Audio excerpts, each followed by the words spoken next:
G'day gentlemen, hope you're all doing fine. Just wanted to put a video together. It's about something that I call the T.F.L pendulum, so the True Forced Loner pendulum, because in my opinion the pendulum does swing. Not only does it swing, it can also take, for example, a far left or a far right, to the point where there may even be the potential where all men are potential TFLers, to the other extreme where all women are potential TFLers. Because today, the reason why I'm putting this video together is because I've had a lot of men tell me that, especially these days, very recently, last few weeks and few months, that it's very difficult to find a girl, even if you wanted to find a girl. However, it depends on where you live, in my opinion, because I have traveled abroad. I do live in Australia. You probably can tell from my accent, and I've said that before, but I've also been to the Middle East. I was born in Australia. My parents were born in another country. Now, when I was in my mid-20s, it was put forth towards myself from my father, look, I've bought you a ticket. We're going to Lebanon for a holiday. We got to Lebanon, and all of a sudden my father's pretty much showing me all these girls. How would he do that? It was in a very shifty way. My dad's uncle would go with us. We'd rock up to these families' homes, and they would already know. They would expect us. So my dad's uncle, so my grandfather's brother, would have already spoken to the father of that household and explained to them, look, we may have someone that could be interested in your daughter. So females aren't always the gatekeepers of relationships. The female that I'm going to go see at the time can always say no, but at the same time, I'm the one that is going there, and if I don't like what I see, I can always walk away. So it depends on your perspective with regards to who actually is the gateway or the gatekeeper for the relationship. I'm not talking about sex here. I would have went to about 3, if my memory serves me well, I would have went to about 3 different houses, and I said no to all of them. Mind you, they were all pretty, but I had different objectives at that time in my life, so I wasn't really ready to settle down anyway. They were village girls as well. And the one thing that I wanted to mention is my dad's uncle would sit next to the girl, and they would sort of make me sit opposite of that female so I could get a good look at her. So this already tells you that men are already aware.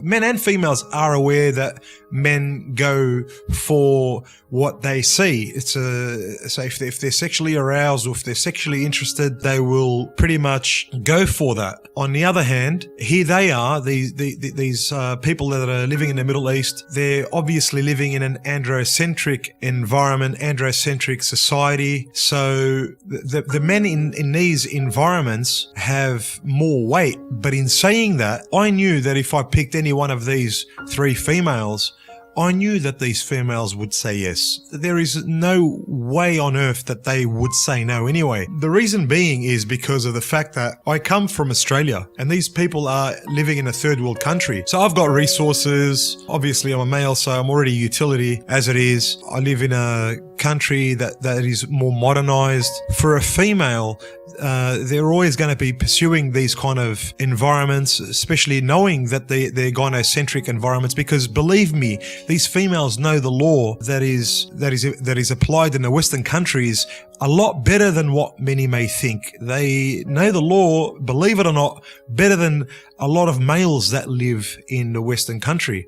Even though they don't even speak English, but the word gets around when they're having coffees, when they're smoking shisha, or otherwise known as hubbly bubbly. They know how these gynocentric societies function. So there's no way on earth that these females are going to say no. So in saying that, a male that may be considered a true forced loner in Australia. Now, I'm not saying I'm a true forced loner, but many may deem themselves a true forced loner. I've been married. I've had 2 kids. Never going there again. I know how it works. Know the government. Know about females' nature. Never again. Bye-bye Charlie to the plantation. But there are men that consider themselves true forced loners that live in the West. But if they were to go to an androcentric society, they no longer will be true forced loners. If anything, the pendulum in these androcentric societies is swinging the other way, or well, it's stuck for the time being the other way. If anything, females are the true forced loners in these countries.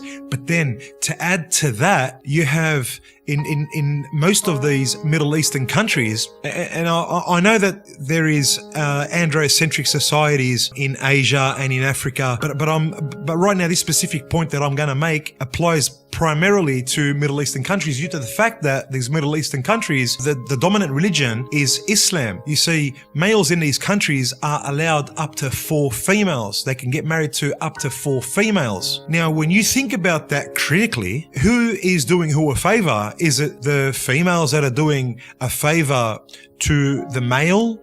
Because if you live in a Western country and you think about that, and if that thought crosses your mind, you're like, men will be like, oh, look, he's getting a lot of sex, and it's a funny thing. But is it really a funny thing? This man's gonna be the ultimate male drone, the absolute, the utility amongst utilities, catering for 4 women. And these women, there's probably one of them that's pretty out of them, and let's say the 3 aren't. He has an obligation to provide for them, feed them, clothe them, shelter them, pretty much run around and pretty much organize everything so that they're taken care of. So these women, whether they're T.F.L or not, will be taken care of. Now, you go to a gynocentric society, it doesn't work like that. No one's going to take care of that man that we or others may deem to be a T.F.L, a true force loner. So the observations that I made when I was still in Lebanon, they weren't very clear to me at the time with regards to the afterthoughts. But now when I sit back and I think about the afterthoughts of what my observations were, I see it in a different light. I see that an androcentric society it's better for the man, it's healthier for the male, but yet the male will still be living, although it will be, in my opinion, an androcentric society, gynocentrism will still exist. But the pendulum, the T.F.L pendulum, can swing many ways, or not many ways. It can be either left, right, in the middle, or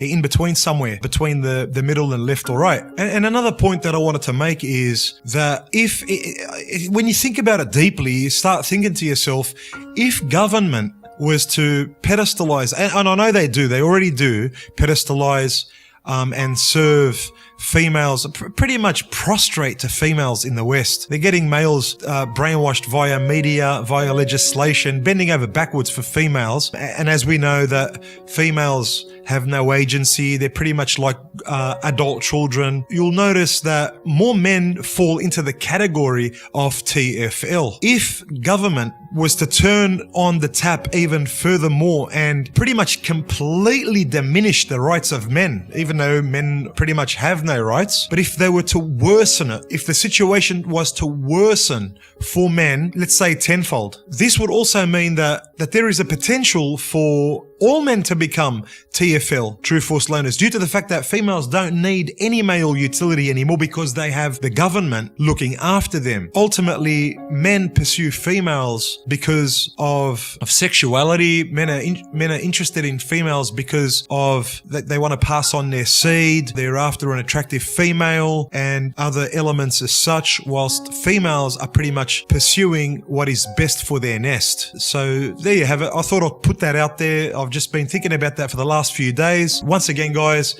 thanks for listening and take care. Till next time. Bye for now.